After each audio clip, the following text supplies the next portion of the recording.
இப்போ next topic 12th mass கம்யூனிகேஷனில் photo ஜேர்னலிசமில் பார்த்தீங்கன்னா 27.4 photo features and photo editing. So ஃபோட்டோவோட ஃபீச்சர்ஸும் அதோட எடிட்டிங் பற்றி தான் இதில் பார்க்க போகிறோம். என்னென்னு பார்ப்போம். Photo feature is also called photo essay.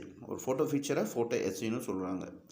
As the name suggests, it is a story or a essay on a subject told using photograph. It can be done on anything that is photographed or placed or person etc. So இந்த photo எஸ்ஸேங்கிறது எஸ்ஸேனாவே என்ன story. So அதுலேருந்தே புரியுது அது ஒரு story அப்படின்னு சொல்லிட்டு. இதில் பார்த்தீங்கன்னாக்கா ஸ்டோரி வந்து அந்த ஃபோட்டோகிராஃப் மூலமாக புரிய வைப்பாங்க நமக்கு. இது வந்து ஒரு பிளேஸாக இருக்கலாம், இல்லை ஒரு பர்சனாக இருக்கலாம், அவங்கள பற்றியாக கூட இருக்கலாம் அப்படின்னு சொல்கிறாங்க. You may have come across photo features in magazines and on certain interesting issues. How does a photojournalist work on a photo features? இப்போ நீங்கள் மேக்சின்லாம் பார்க்கும்போது பார்க்கலாம், ஒரு ஃபோட்டோ வரிசையாக இருக்கும். அதை பார்க்கும்போதே நமக்கு அந்த கதை என்னென்னு புரிஞ்சிடும், அந்த ஃபேக்ட் என்ன, அந்த ஸ்டோரி என்ன, அந்த கேமராமேன் தட் இஸ் அந்த ஃபோட்டோகிராஃபர் என்ன சொல்ல வராங்க அப்படின்னு நமக்கு புரிய ஆரம்பிச்சிடும். ஸோ எப்படி இந்த ஃபோட்டோ ஜேர்னலிஸ்ட் வந்து இந்த ஃபோட்டோ ஃபீச்சரில் வேலை செய்யுது, இது ரெண்டும் எப்படி ஒர்க் அவுட் ஆகுதுன்னா இப்போ பார்க்க போகிறோம். A photo feature is generally conceived at the desk of the editor of the magazine or newspaper who will brief the photo editor about it. So இது எந்த இடத்துல இந்த ஃபோட்டோ ஃபீச்சர் நடக்குதுனாக்கா, இந்த எடிட்டர் ஃபோட்டோ எடிட்டரோட இல்லை நியூஸ் பேப்பர் மேக்சின் எடிட்டரோட பார்த்தீங்கன்னாக்கா அந்த photo editing desk டேபிளில் தான் இந்த விஷயமே நடக்குது. எந்த விஷயம்? ஃபோட்டோ ஃபீச்சருங்கிற விஷயம். Now, who is photo editor? A photo editor is the overall in charge of the photo section in a news or a magazine. He chooses the photographer and discuss the topic. He may also choose the reporter who will return the story around the photo essay. It is also the job of the photo editor to decide and select on the best pictures that convey the whole story. So இங்கே பார்த்தீங்கன்னாக்கா photo editor தான் இது பண்ணுறாங்கனாக்கா, சரி இந்த photo editor யார் அப்படின்னாக்கா அவர் தான் ஒரு நியூஸ் பேப்பருக்கும் ஒரு மேக்சினுக்கும் இன்சார்ஜ். இந்த ஃபோட்டோஸ் எல்லாம் கரெக்டாக எந்த ஃபோட்டோ பிரிண்ட் ஆகணும், எந்த ஸ்டோரிக்கு எந்த ஃபோட்டோஸ்லாம் இருக்கணும் அப்படின்ட்டு. ஸோ அவர் எல்லா ஃபோட்டோஸும் வச்சுக்கிட்டு அவர் வந்து டிஸ்கஸ் பண்ணுவார் அந்த ரிப்போர்ட்டர் கூட. அப்புறம் அந்த ரிப்போர்ட்டர் யார் நல்லா அந்த ஸ்டோரி கரெக்டாக அந்த ஃபோட்டோ வச்சு எழுதுவாங்களோ அந்த ரிப்போர்ட்டரை வச்சு அந்த ஸ்டோரியை வந்து கன்வே பண்ணுவார், ஃபோட்டோ எஸ்ஸேவை கன்வே பண்ணுவார். அதுக்கப்புறம் இந்த எடிட்டரோட ஜாப் தான் செலக்ட் பண்ணுறது, எந்த பிக்சர் பெஸ்ட் பிக்சர் வந்து எது வைக்கணும் அந்த ஸ்டோரிக்கு ஏற்ற மாதிரி அப்படின்னு சொல்லிட்டு இந்த ஃபோட்டோ எடிட்டர் தான் முடிவு பண்ணுவாருன்னு சொல்கிறாங்க. You have already learned that a single picture is worth of 1,000 words.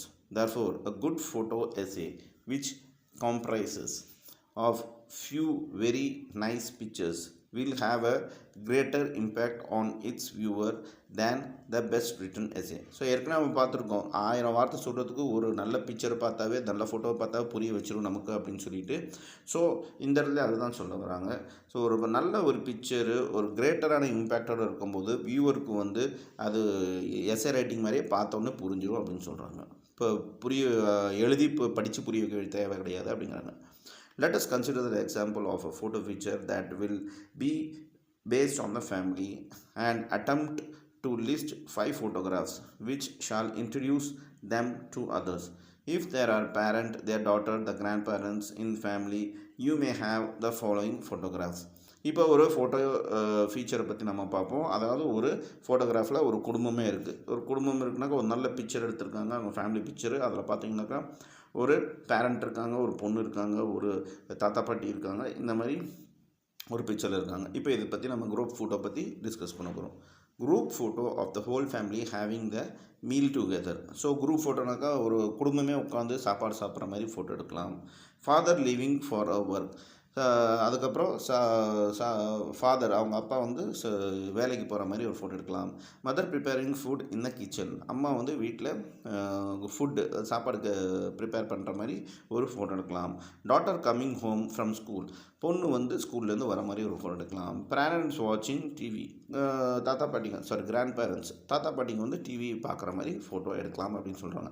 These are the few photographs that will make a brief photo essay on the above family. Of course, there may be many other interesting pictures that you could be taken. Here you will have to be your own photo editor or take the opinion of the senior person to pick up the best photo that make a complete photo essay on the family. So மேலே இருக்க photos example photos எல்லாமே நீங்கள் எடுத்து வச்சு இப்போ நீங்கள் உங்கள் photo எடிட்டராக நீங்களாகவே மாற்றிக்கணும் உங்களை அப்படின்னு நினச்சிக்கணும். இதில் எது சீக்வன்ஸுக்கு தகுந்த மாதிரி பெஸ்ட் ஃபோட்டோ இருக்கும், இது இல்லாமல் நிறைய சீக்வன்ஸை கூட நம்ம ஃபோட்டோ எடுக்கலாம். ஒரு குடும்பத்தில் நடக்கிற விஷயம் அதை நம்ம கரெக்டாக பைலப் பண்ணி வச்சோன்னாக்கா, அதாவது ஃபஸ்ட்டு செகண்ட் தேர்டு அப்படின்னு வச்சோன்னாக்கா அது நமக்கு வியூவர்ஸ் பார்க்கும்போது ஈஸியாக புரிய வரும் அப்படின்னு சொல்கிறாங்க. ஸோ ஸ்டூடெண்ட்ஸ், இதுதான் ஃபோட்டோ ஜேர்னலிசம் 27th லெசனோட கம்ப்ளீஷன். இதோட முடிச்சிட்டோம். இன்டெக்ஸ் கொஸ்டின்ஸ்லாம் கொடுத்துருக்காங்க, ரொம்ப ஈஸியாக தான் இருக்கும். ஸோ அதையும் நீங்கள் பார்த்து படிச்சுக்கோங்க. Okay bye. எதாவது டவுட் இருந்தால் கேளுங்க. All the best. அடுத்தடுத்து எந்த சப்ஜெக்டில் எந்த டாபிக் வேணும்னு கேளுங்க. அதுக்கு தகுந்த மாதிரி நான் டாபிக் போடுறேன். உங்களுக்கு எக்ஸாம்ஸும் கிட்ட வந்துட்டுருக்கு. ஸோ உங்களுக்கு புரிய வேண்டிய டாபிக், நான் போடாத டாபிக் ஏதாவது இருந்துச்சுனாக்கா சொல்லுங்கள், அதையும் நான் உங்களுக்கு அப்லோட் பண்ணுறேன்.